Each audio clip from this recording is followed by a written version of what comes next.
it makes no sense not to forgive.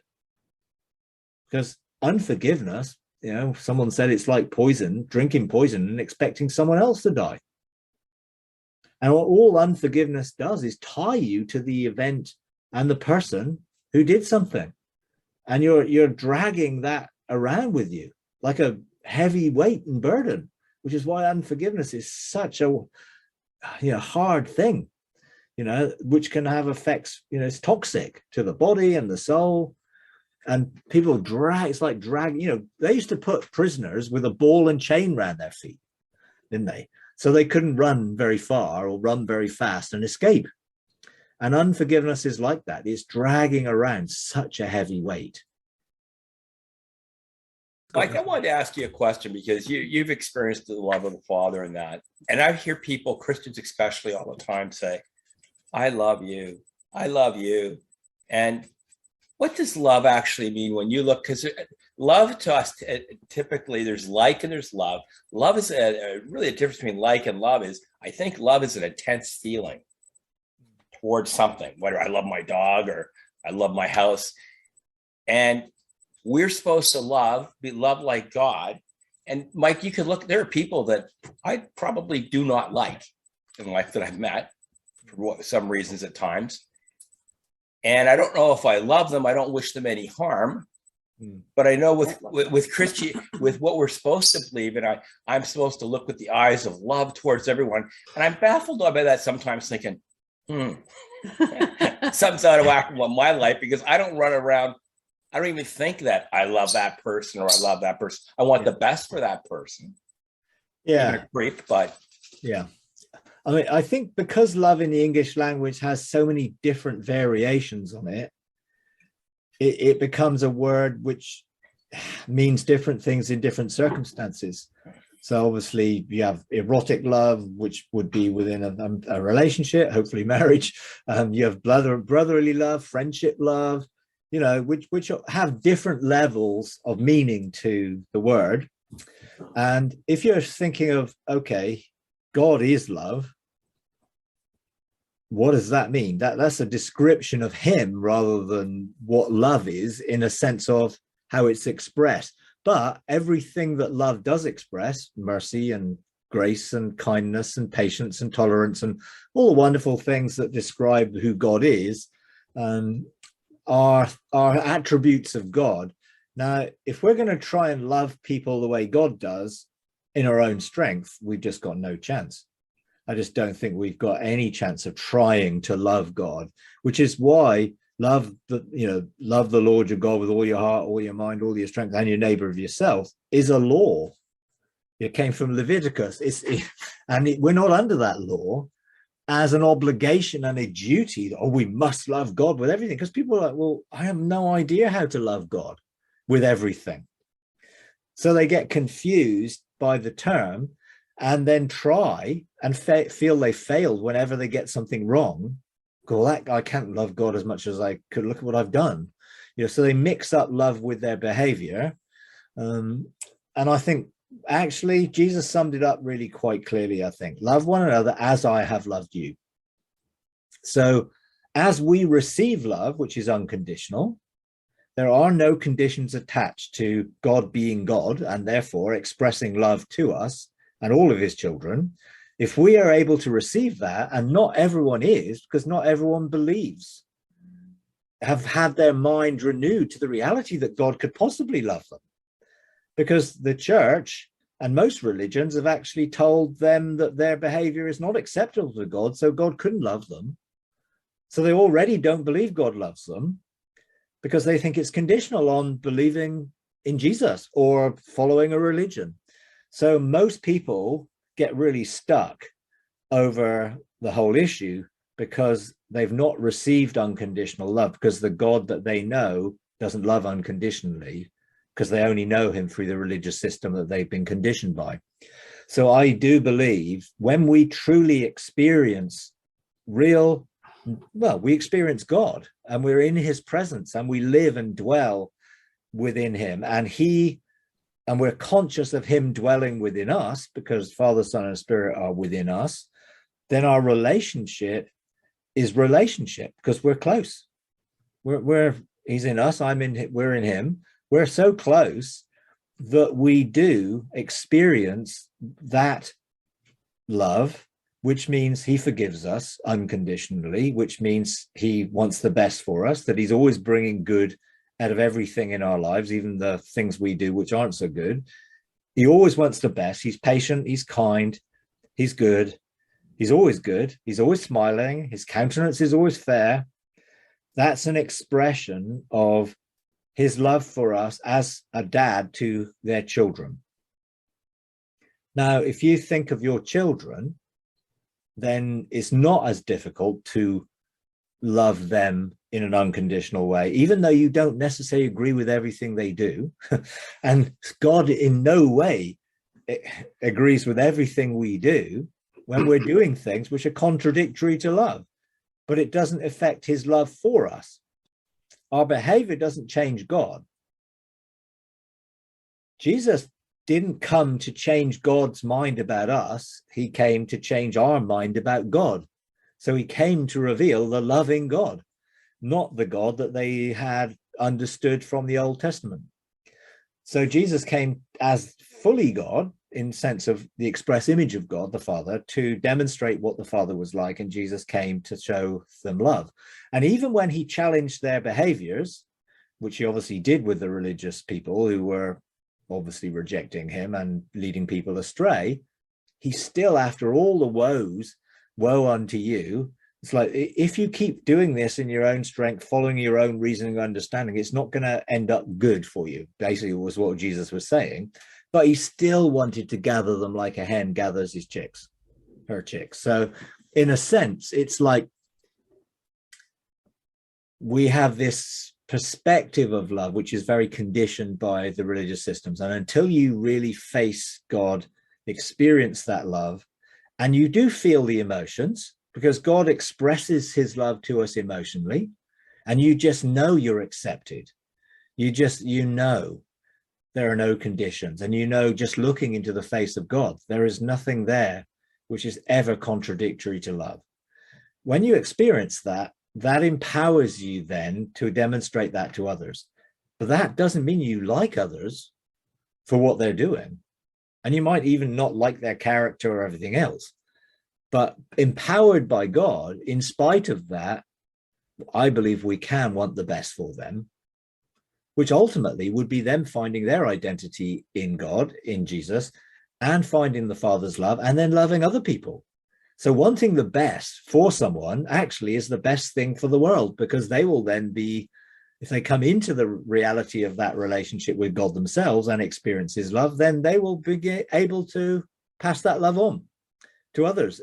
So we'll pass it forward in a way. So it makes no sense not to want the best for someone, because if you don't want the best for them, then you're not wanting the world to experience the reality of love through them. I think there is an emotional sort of experience, without a doubt. But ultimately, love is about giving, not so much about receiving. Love is what it feels like to be God, in a sense, you know what I mean? Because he loves unconditionally. And he gives that love because that's who he is. So when we do that, we sort of, in some tiny, small way, feel, well, we're expressing what God is like, being like him. And because people tie up behavior with receiving love or being accepted or acceptable, then they're always feeling guilty for messing it up. Whereas God's already forgiven everything and every mess up. So he never sees it and never sees us in any way other than the fact that we're the children he created, and his desire for us is what he filters everything through. So it's a challenge, because it's so many different understandings of the word, and many of those understandings are sort of twisted by the worldly perspective of it. And the worldly perspective of love is really, you know, I want to be loved. Now, in reality, God is not saying I want to be loved, because God is love. Our love of him is not going to change him or add to him, but he wants us to experience what love really is, to experience who he really is, so we can also fully embrace our identity and express that love in a way going forward, without the need for it to be paid back. God doesn't love us because he's expecting something in return. Now, when people say, well, I love you, Lord, or I love you, Father, a lot of that is almost an expression of adoration or gratitude or thanks. If they really understand when they say, I love you, what they're really saying is, I fully appreciate who you are, and I want to honor you and be like you and only do the things that you're showing me in my life. So love is an expression of surrender, I guess, when we express it towards God. And I'm not sure we can ever, well, not saying ever, because, I wouldn't want to say ever about anything, but when we say, I love you to God, it is an expression of probably what we've received from him. So it's gratitude and thanksgiving and an expression of his wonder and awe and amazingness, in a sense. And I think when God says, I love you to us, it reveals his nature and character to us. And that love encompasses, triumphant mercy and limitless grace and goodness and kindness and mercy and all the wonderful things, holding no records of wrongs. Now I think 1 Corinthians 13, which is sort of an expression of the sort of where the rubber hits the road on love, if we're expressing it to each other, is obviously a expression of what God is to us, because God does keep no record of wrongs, and God doesn't boast, and God doesn't do, he doesn't need any of that. But it's more how then we can express that to each other, which is very difficult when people aren't so good. Yeah. And, and I understand fully. I mean, you turn around and look at some of the things that are going on in the world, to sort of say, oh yeah, I love them, to be honest, it's like, it's a cliche. And really, I don't think we can actually say it in the way that people do and really mean it. What I can say is, I want to demonstrate how God is towards me to them. Therefore, I'm not going to hold what they do against them, and I am not going to keep a record of their wrongs. And therefore, I'm going to choose to forgive them. And from that place of forgiveness, then I can want their blessing. If I've not forgiven someone, I cannot love them, because love is expressed in forgiveness. I can't possibly say I love someone when I've not forgiven them.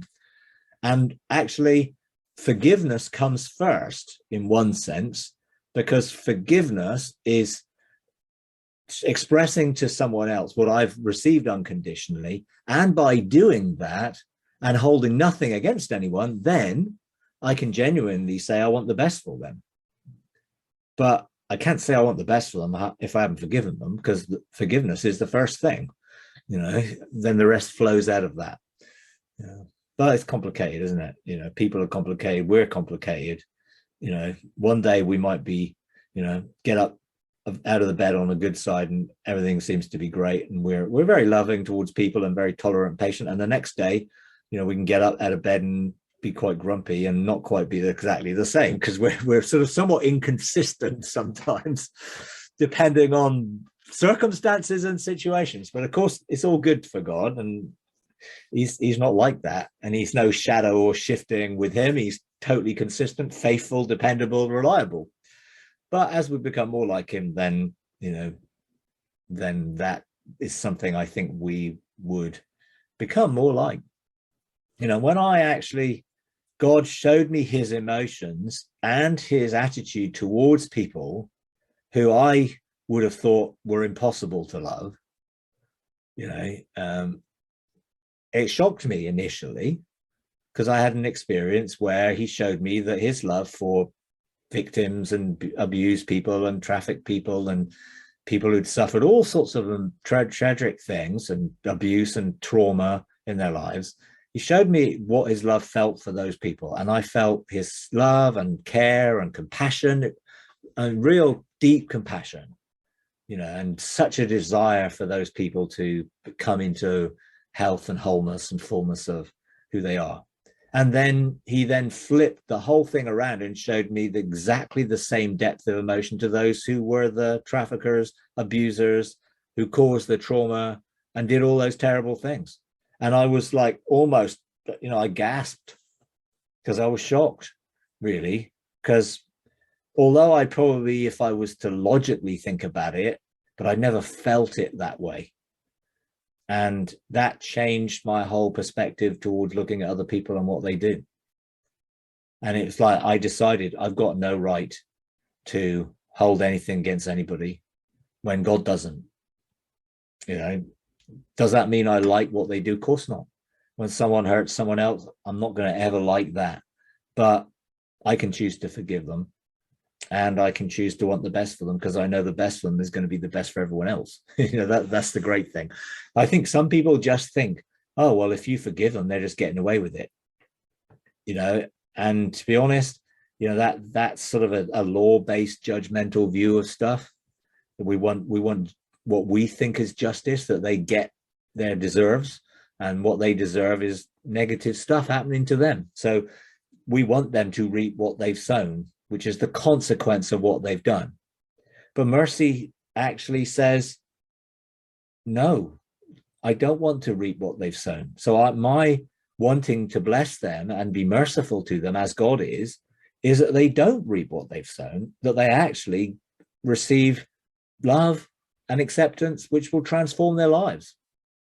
Now, if they refuse to accept what God is wanting to give them, then yeah, there are consequences to the behavior they have. Physical consequences, natural consequences, sometimes legal consequences for some things people do. But I've realized the depth of God's love for me is not based on how I perform. It is purely a love of a father for a child. Now, other people aren't my children, but they are my brothers and sisters. So they're part of God's family, whether they know it or not. So I wouldn't want to treat people any differently now than I would treat them one day in an age to come, or if I ever met them or bumped into them in the realms of heaven. I wouldn't want them to look at me. So, you cursed me when I was on earth, And it's like, no, I don't think they would, because I don't think they would hold any record of wrongs, because all that gets sort of wiped away. I think the tears get wiped away and everything when they enter in through the veil and go through sort of a transition process, I guess. But I don't want to hold anything against anybody, no matter what they've done, And I think that's probably what I've seen of how God practically outworks who he is towards people. It is that he's already reconciled everybody. It is that he's already forgiven everyone. It is that he holds no record of wrongs and he's cancelled every accusation against them. It is that they were all resurrected in Christ. So he's done everything necessary for everyone to enter into the fullness of their relationship with him. We just want people to discover that amazing love and to experience it, and then to share that with other people, because the world will change one person at a time, because Jesus described it as leavening the whole lump eventually. It's not an event, it is a process. And the more people come into the truth of love and light and their identity, the more the world will be enlightened, and the more people will see that is the best of everything in that sense.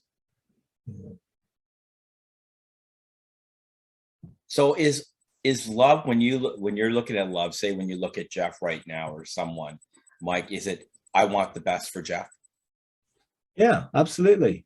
And that's really what love is. he is for me a brother. You're all brothers and sisters, if you like, in the family of God, and I want the best for you. I want you to fully experience who God is and know who you are. That means you will be part of the solution and not the problem, because you will be an expression of God's love in a world that desperately needs love, but is all looking for it in the wrong sort of love in the wrong places.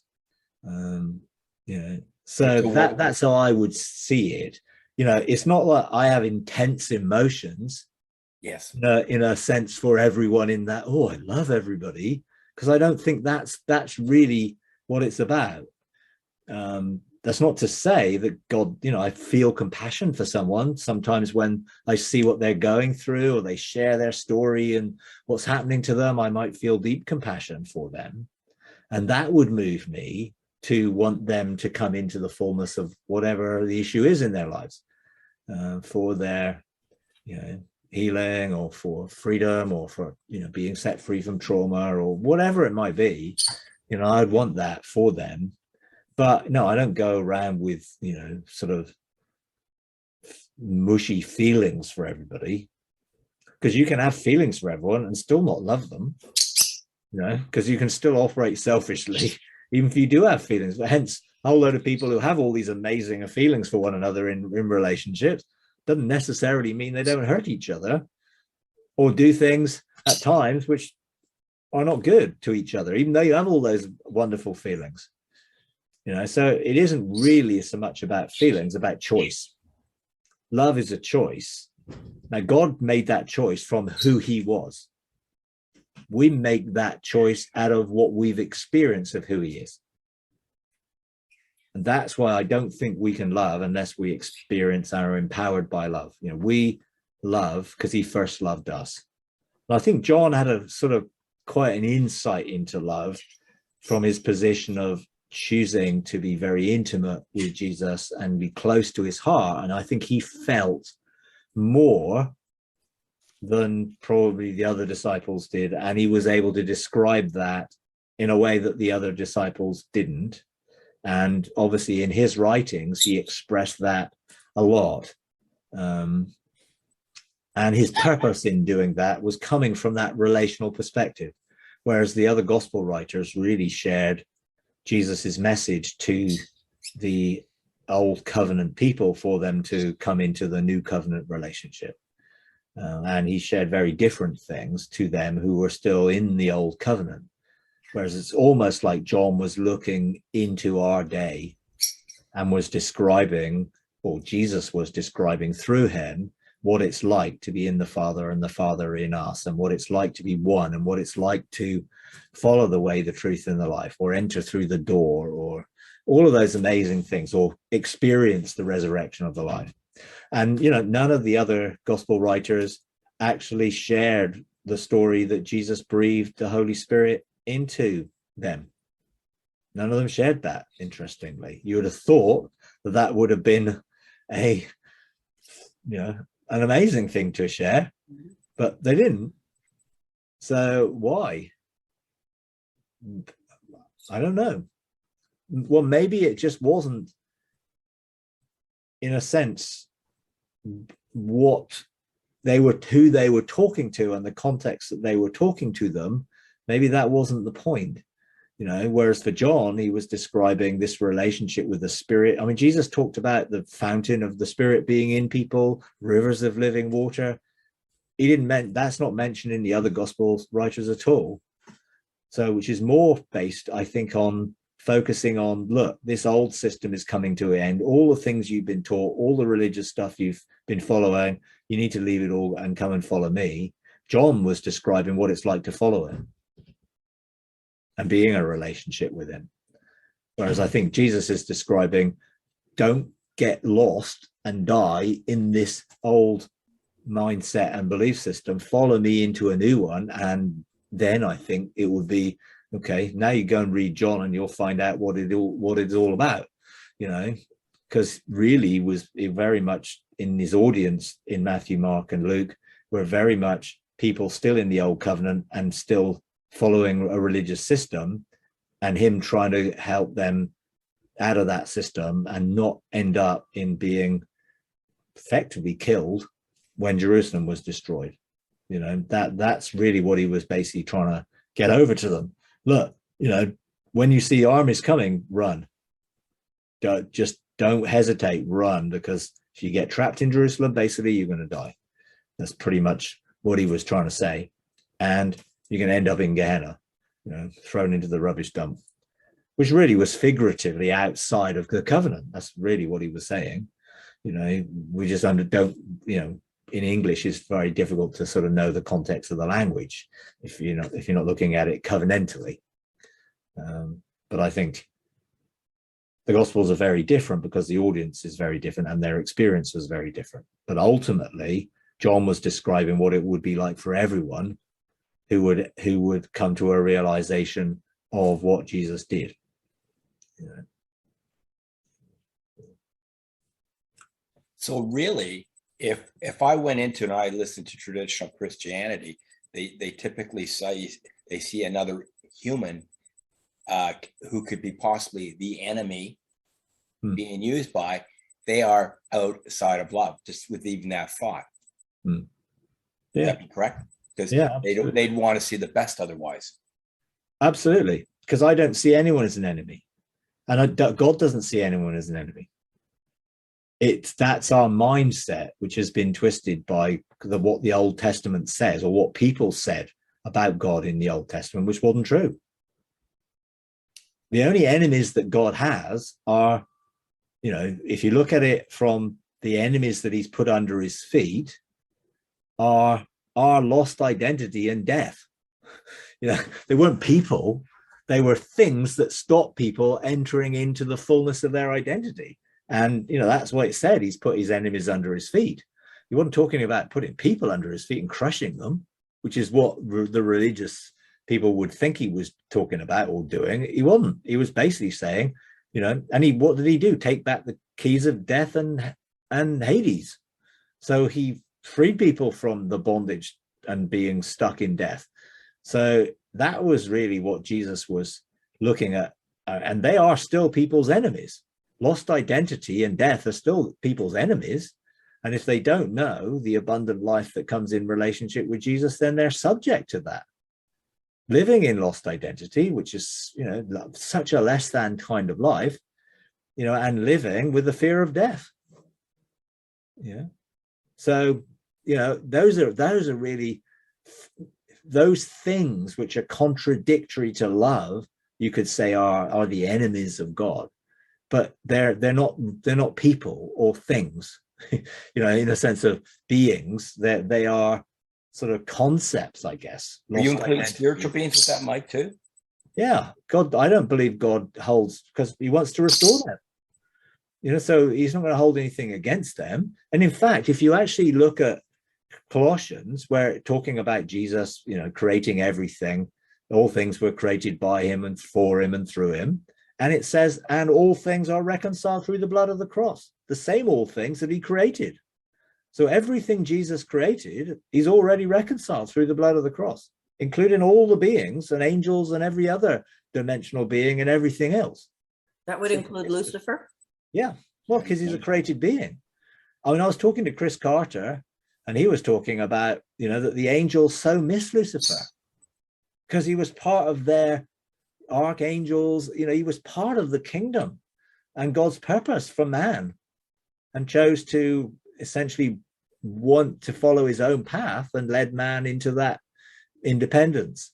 But they want him restored. God wants him restored. Why wouldn't he? This is the thing. It's like only our conditioning. Oh, well, he does such terrible things. Well, so do people. And it didn't stop God loving them unconditionally and wanting them to be restored, no matter what they've done.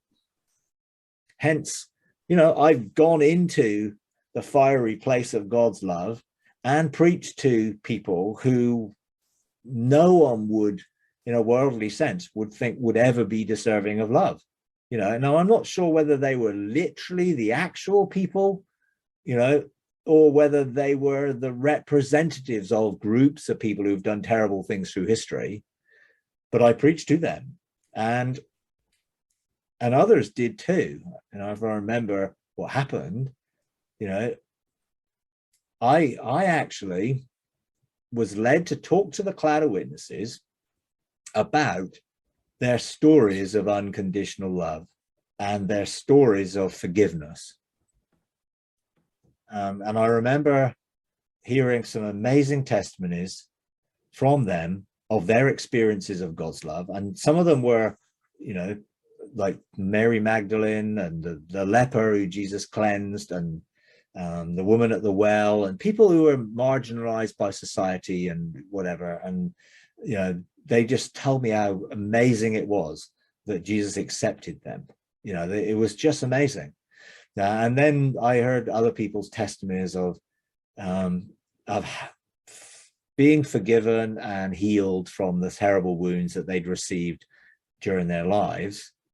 And I asked them about, well, what would you do if you faced those who did? And actually, two of them turned to each other and said, we were on the other side.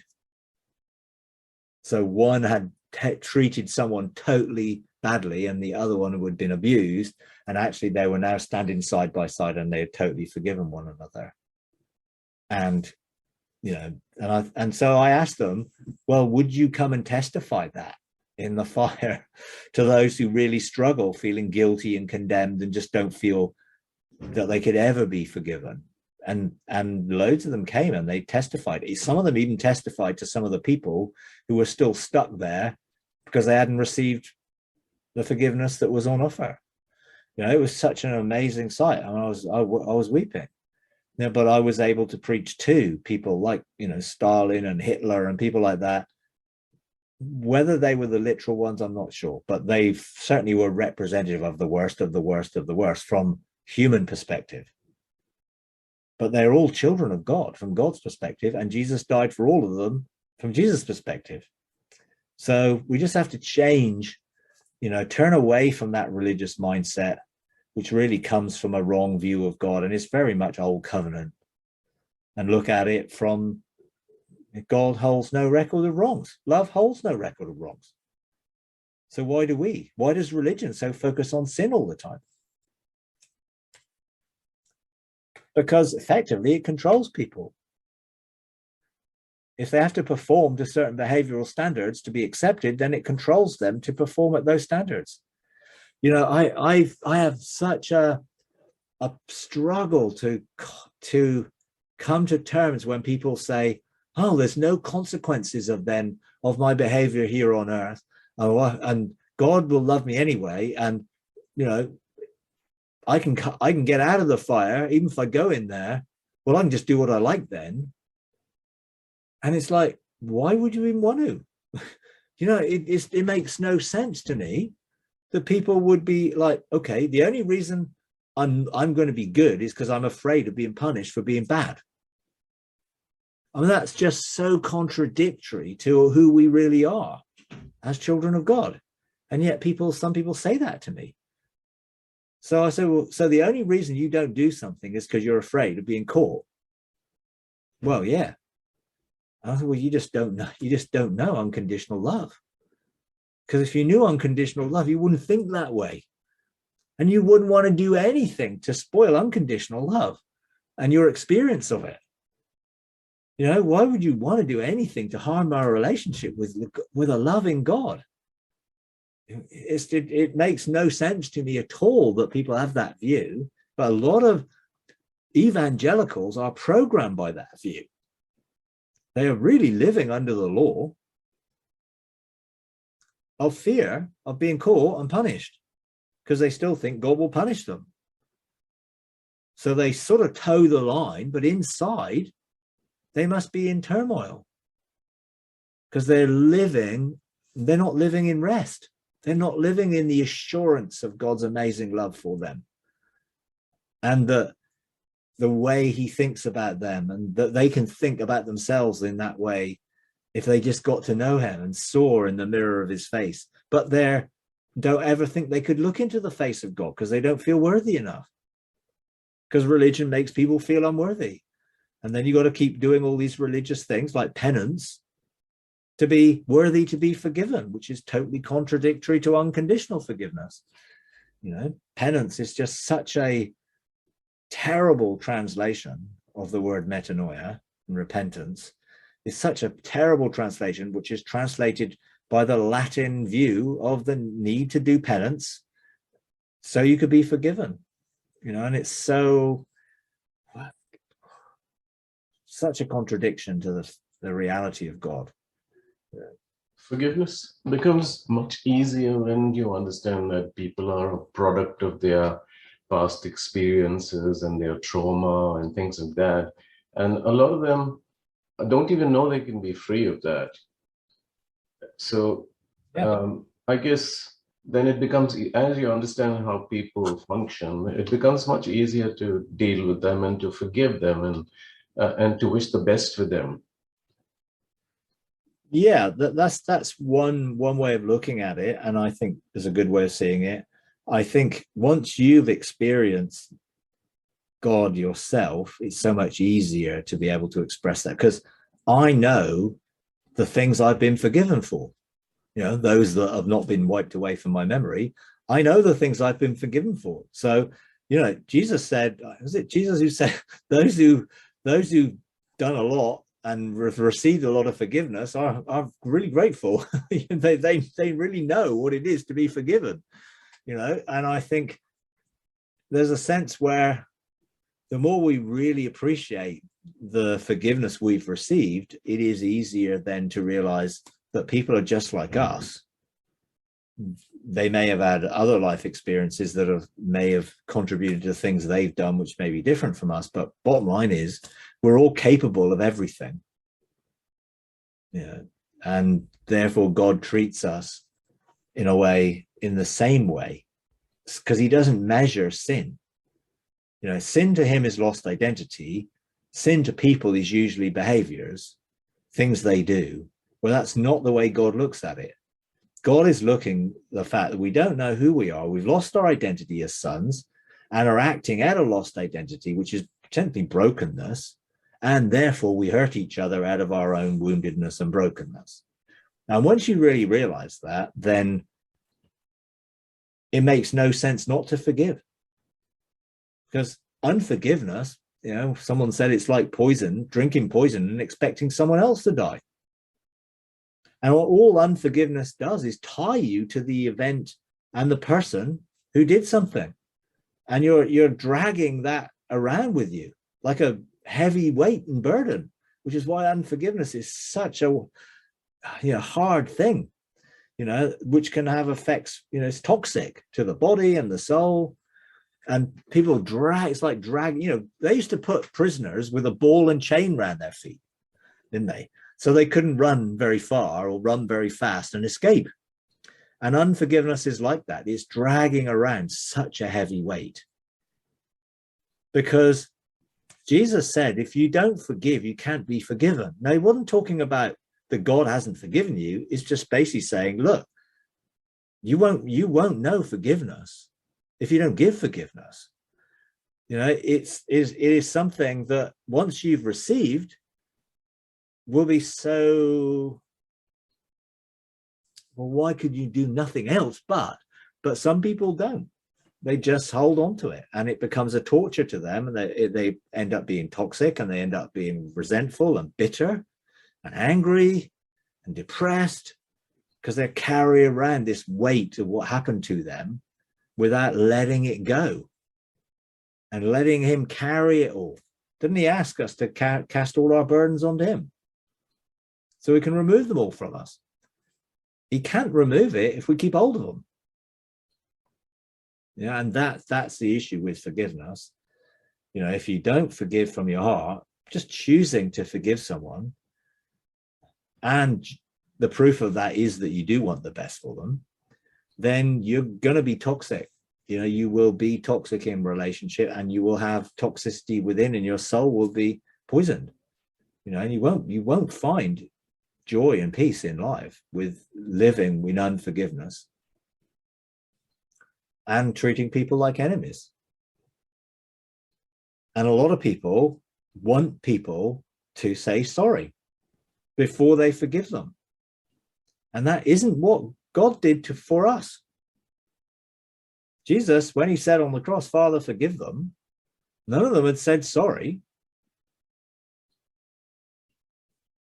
But he still asked the Father to forgive them because he's already forgiven them himself. And it was a way of verbalizing and making a huge statement about what forgiveness is. And it isn't based on someone being sorry. And a lot of people want someone to own up and be sorry and to admit they were wrong. Then they'll forgive them. And all the time they're holding on to all that. They're being poisoned. Yeah. And then it becomes even harder then to choose to forgive when you're bitter and resentful and poisoned and toxic on the inside. It's like, no, just forgive.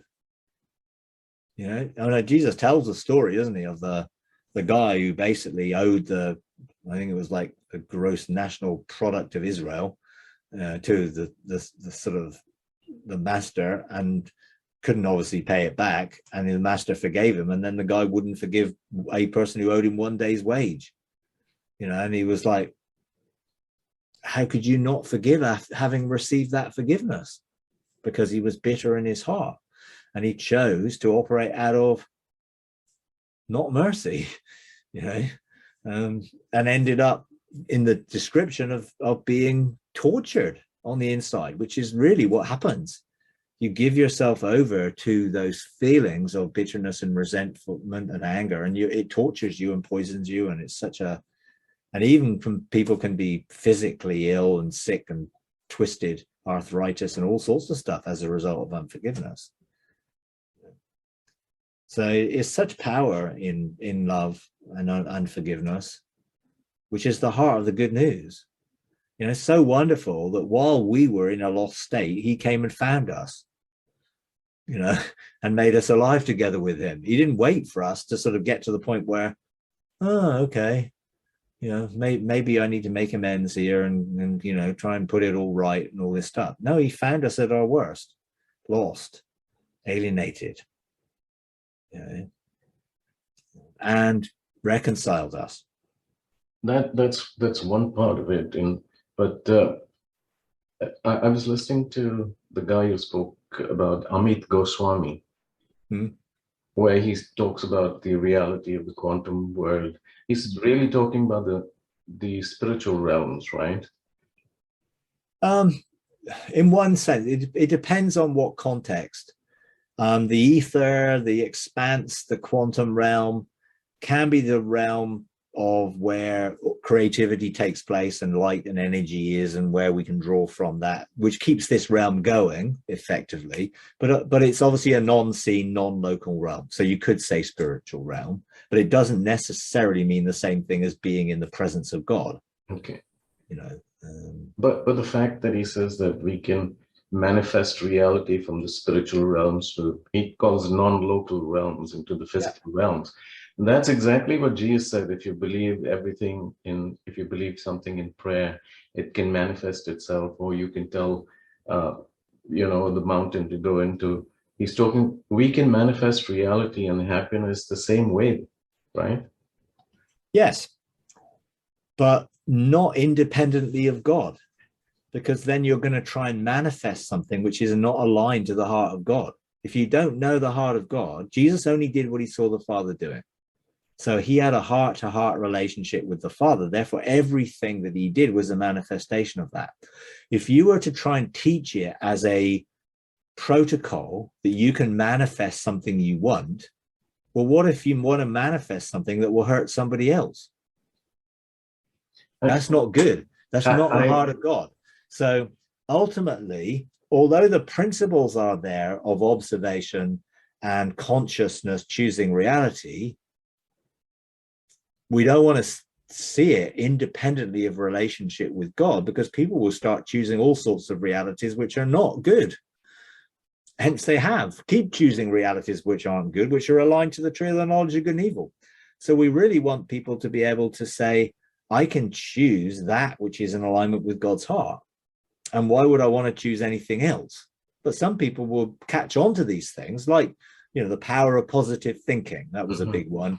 And, that got tied up with the prosperity gospel. And, well, you can manifest money and you can have more and you can have bigger and you can, all selfish, and in a sense, you got to be careful that you're not encouraging people to be selfish and try and operate out of the wrong knowledge and the wrong tree with things which are true. Yes, I do believe we can manifest, but I don't think we're going to manifest anything really different unless we know our future within our destiny, within God. Because then you're going to be looking to manifest that which aligns with that. Otherwise, you don't want to be manifesting lost identity, which is why I don't think it works very well when you start to do something without being in relationship with God, because sonship is manifested in relationship. The principles may work, but I guarantee that most people don't know how to work them if they don't know a relationship with God. And a lot of people, oh yeah, I can choose my reality, whatever. And they thought, okay, well, how's it going for you? And they're miserable and they're, all this stuff, because they really don't know. They just locked onto the principle, because it is a quantum physics principle. But how do you manifest that in reality, in a personal way of choosing things? Because I believe the power of that creativity is in our relationship with God, not just in a protocol which is independent of God, because God didn't want us to choose things independently of him. He wants us to choose things in relationship with him. Now, some people, I think, can learn to do things because they have focused. I mean, I guess some of these guys who are, you would call gurus and masters of certain things, have learned to do certain things. They've learned to sort of control pain and do all sorts of stuff. And I'm like, okay, well, I don't really know why. Why would you want to lie on a bed of nails? It's like, I'm quite happy to lie in my own bed, thank you. Because it's pointless. It's actually ego. In reality, it's sort of, look what I can do. So I think, yes, quantum physics talks about consciousness and the observer manifesting, light responding to the observer and all that. I do totally believe that. But I wouldn't want people let loose on that who had no knowledge of God's love, because what would they be doing? Nothing good, particularly, I don't think. So, let's make sure that we come into a maturity in love before we move beyond childhood to adulthood, and that we're fully able to do the things as a son of God that you wouldn't get a baby to do, because they would be operating, outside of that level of maturity. But it works. I'm not saying it doesn't work. Yeah, and if you're aligned with the heart of God, imagine what Christians can do. Yeah, absolutely. Enlightenment, being enlightened to who God is and who you are, and therefore the power and capacity of sons, will ultimately lead to all sorts of creativity and being an expression of the creative nature of God and being made in his image and likeness. Absolutely. And there is still within people who don't know him that creativity. That's why people are creative. And there are a lot of people who are creative who aren't actually creating things from God. They're creating things out of who they are. And some of those things are quite good, and some of the things are horrible. I look at some people's stuff they created, it's like, it's dark, because it's coming out of their own darkness within, but they're still creative because they're still made in the image of God. And I think ultimately all creativity is an expression of our sonship, or child, being a child of God, but it still might be tainted through the tree of the knowledge of good and evil. And ultimately, if we're going to see things fully restored, then we're only going to see that when we see it how God intended it to be. because that will give us the pattern for restoration out of our relationship with God, and definitely not out of independence. Most people just keep repeating the same cycles of life because they keep choosing the only reality they know, because they can't see anything different. So yes, it works for them, but they're getting the same over and over again. The power of positive thinking said, well, you've got to start thinking about something different from where you are, which is true, you do. But that difference was tied to selfishness a lot. See yourself having a bigger house, see yourself being healthy, see yourself having more money or more success or more power. And when you can see it, you can choose it and manifest it. And then you got the law of attraction and the law of resonance and all these things that they sort of try and make it out to be automatic.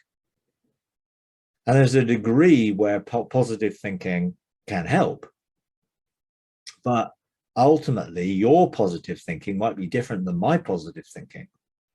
Then whose positive thinking is going to triumph when we're competing for the same things rather than wanting to bless each other? So there's a lot then that sort of changes when you start to see things from a godly, heavenly perspective, which does sort of, again, manifest love in a very different way. And I think you get a lot of people who are looking for a philosophy of quantum physics in a spiritual sense, who've definitely looked to the East and to a more either pantheistic or more energy force, non-personal God that's behind everything, or that we are God, that we're all God type of thing, which is very much part of that Eastern sort of philosophies. And I don't think that really, not that Christianity should be a Western religion, because Western stuff is just as bad as Eastern stuff. Greek thinking is just as bad as the worst Hebrew thinking or any other cultural thinking. We just want the mind of Christ. We want to think the way God does, which is always going to be based in love. So, yeah, it is for me, relationship is absolutely the foundation for everything. If we're going to see things restored to God's original intention, and relationship is always going to be a loving, relational thing. That from God's perspective, He wants us to be experiencing love. That's the very key nature of everything. Is expressing love, expressing God, and being able to actually share that love with each other, and to see that love reciprocated. There's that film, was it Pay It Forward, where someone did something nice and said, well, go and pay that forward to 3 people. Don't just receive something, go and pay it forward, go and bless other people. And I think that's what Jesus was really trying to express. Freely you've received, freely give. Be a blessing. And I think that is a key, really. Be a blessing. And if you're expressing that blessing, then I think the world will begin to come into a better alignment with what God's desire is. See, the difficulty is when we say that God is love, and we have to be loving, share love for each other. We get back into the mindset of love, what it is, and when we say blessing, really what you mean is by really wanting the best and doing what would be the best for others. Well, yeah, because the word blessing means to empower to prosper and succeed. Not prosper as in, prosperity, but God empowered Adam and Eve, if you like, sons. He blessed them and told them to be fruitful and multiply and increase them. So he empowered them to succeed and prosper. And if they carried on walking with him, they would have succeeded and prospered. So if I want to bless somebody, I want them to succeed. In other words, I want them to be the person that God created them to be, and to fully express that, to know their identity as a son of God. That for me is blessing them. I don't want them to carry on in their present situation where they're miserable or in pain or angry or frustrated or bitter or any of those things. I want them to operate in their full identity. Now, I know if they're operating in their full identity as a son of God, then the world is enlightened, becomes a more enlightened place, one person at a time.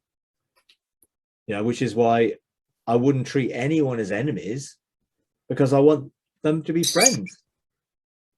That's the whole point, because then my whole view towards those people is I want them to be blessed. I want them to know who they are. So we can be brothers and sisters in a relationship rather than separated, divided. Because from God's perspective, we're all one, but we don't necessarily, have been taught to treat people as insiders and outsiders, or believers or not believers, or, all that type of thing. And really the context needs to be changed from, I guess, being in relationship because we believe the same things, to being in relationship because we're all God's children, and therefore we're free to believe lots of different things without it affecting our relationship. And I think that's the key. I'm not going to not be in relationship with someone or be willing to be in relationship with someone over what they believe. Therefore, beliefs are not going to be the foundation of my relationship with people. I know some people don't want relationship with me over my beliefs. Well, they can choose that, but I would never not want to be in relationship with them, irrespective of whether they agree or disagree with me, because relationships should be not based on beliefs. And we've turned Christianity into a belief system when it's actually a relationship. And so much of what we see is all about beliefs. And we've developed a belief system and a faith-based belief system, that we have to have faith in these things. No, what we need is to experience these things, because faith is the evidence of things not seen. So why would I want to have faith in something I've not experienced and not experience it?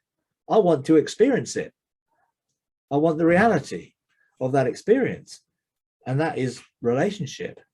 So we've got to be so careful we don't get caught up into beliefs and relationship based on beliefs, because that will just exclude people from being in relationship because they believe different things. And if you look at it, every denomination has denominated around some sort of set of beliefs, which has excluded others from being part of that. And I feel so sad when people do that. And some people do it over things which are like pretty meaningless in the long run. But really what they're saying is, if you don't agree with me, you can't be in relationship with me. That's really what it is. And that's just not a good thing, because that's really saying, well, I must be right in everything. And if you don't agree with me, you're wrong. And you can't be in relationship with me because you're wrong. And that's just not the basis. Can you imagine if God said that to us? You can only be in a relationship with me if your beliefs are 100% lined up with mine. Well, none of us would be in relationship with him. So what he says is, enter into a relationship with me because I've reconciled you to me. And when you're in that relationship with me, you'll discover all the things currently that are not true. So then your mind will be renewed by the relationship you have with me. But we sort of have twisted it around to tell people, no, you have to believe certain things first. Then you'll be acceptable to God when you believe the right things, or you'll be acceptable to this church or this denomination or this group or this tribe or this gang or whatever, when you hold the same values as we do. But we need to have God's values, not some religious system or people's values, but God's. And I was so saddened the other day when I saw someone come on, on Facebook posting a video saying, yeah, we're no longer walking with this group of people because they believe in this and I don't believe in this and we don't believe in this. So now we're no longer walking with them. And I'm like, oh, that breaks my heart. You know, I feel so sad when someone, because what does that do when some big name comes out and says that? It gives permission to all the other people to do that as well. And then you get more and more division over more and more stupid things that are totally pointless from an eternal perspective, you know. And it's like, no, they don't agree with me over this, therefore they're not walking with us anymore. And I do find that so sad, you know, in so many different ways, really, you know. And I was quite upset when I saw that recently on Facebook. And I saw it, I was like, that has really upset me. Then I just thought, okay, I need to forgive that guy right now. Otherwise, I'm going to go beyond from upset to being angry, you know, because it's like, how dare he say that? And of course, you know, I looked at all the comments and people were putting on the, yeah, you know, all the rah in, you know, God, we can't have anything to do with them and all. I mean, it's like, oh, how sad. And so I had to choose to forgive him and release him really quickly. I want to bless him, you know, that's it. It's like, yeah, bless him. Well, to bless him would come into a reality where he saw a relationship would not be based on beliefs. You know, that would be blessing. He will be empowered not to operate that way. You know, so I want him to be blessed. I want him to see the truth. I want him to see the reality of love and acceptance. And we're not in competition with other people over beliefs. And we don't need to fear being polluted by someone else having a different opinion than I do. As if, oh, if we allow them in, we're all going to be, you know, sort of toxified by their belief system. It's like, well, someone's going to be affected by someone else's beliefs in that way. Well, their own beliefs are not very strong, are they? You know, so in reality, we don't be afraid of other people having different opinions. It's like I had different opinions to what I have now, you know. So, you know, renewal of our minds is a process of more and more intimacy with God that just reveals the truth. And that truth sets me free from the things I used to think, which I now know are lies. You know, so I think that's so important to come into that realization and just see that we're all one.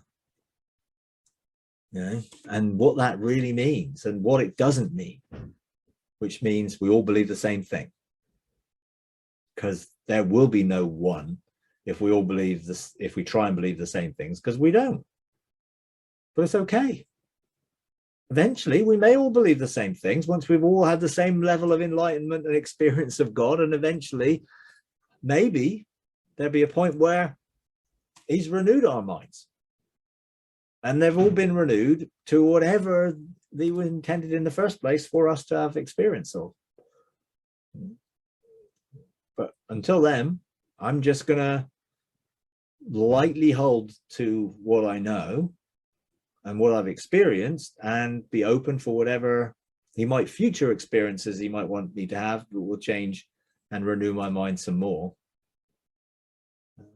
And, you know, sometimes I just think, how can it be any better than this? You know, and then God does something, shows me something, and it's like, wow, it's so amazing. You know, because just God is so good.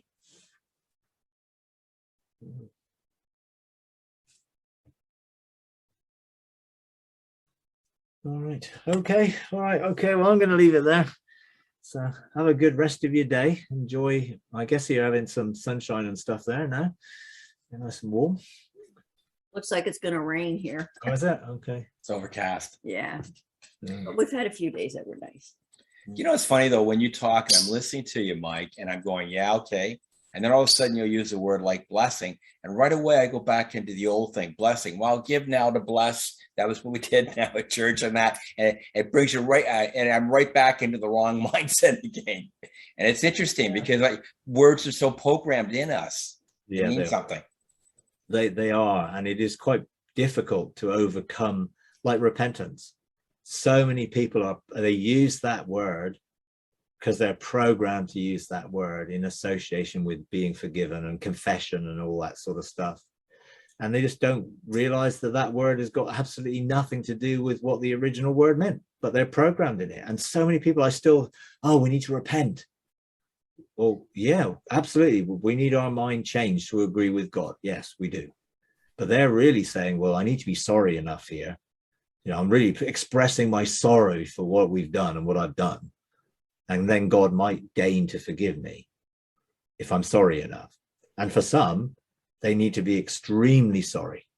And that would mean even self-harm and all sorts of things to prove how penitent they are.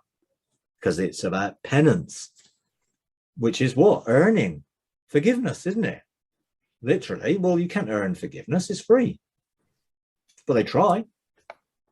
And a lot of that stems from Augustine and Augustine's lack of understanding of forgiveness and feeling guilty and condemned his life. And therefore, a lot of the doctrines that came out of Augustinism are based in that mindset of, heavy penance, and I think the whole Catholic system developed into that with the confessional and absolution and all the other things that were tied to, well, here's your penance, and I think they, pretty much lessened it, but to 3 Hail Marys and whatever you do with that, not that I've ever been in a confessional booth, but what I've seen on TV, that's the sort of thing that gets said. But in reality, absolution is not forgiveness, and the whole religious system really tied people back into, you need to come back for more. You need the church to absolve you. You need the priest to absolve you. Therefore, you've got to keep coming back to the system, because that's where the church is and the priest is. You can't just receive forgiveness from God without having to be absolved by the priest, which, is the whole system that developed really out of post-Constantine, and how it sort of went from there, and how, church and state and all that sort of pagan stuff got mixed in, and sadly infiltrated a lot of the church in the Dark Ages, because wasn't much light going around for people to see the truth. The sad thing is that even now, when people have disagreements and points of view, differing points of view, another division is formed and another denomination is formed. And Jesus gave us such simple rules: love one another as I have loved you. Yeah, I know. And they think they're defending the truth, because they think they know the truth, and that truth is more powerful for them, or their agreement to that truth is more powerful than relationship. And that is so contradictory to the very nature of the gospel and the good news of Jesus. Hi everyone, we're starting a Patreon page, patreon.com/freedomarc, and we would like to invite you to partner with us in taking the message of God's unconditional love, limitless grace, triumphant mercy to a bigger global audience.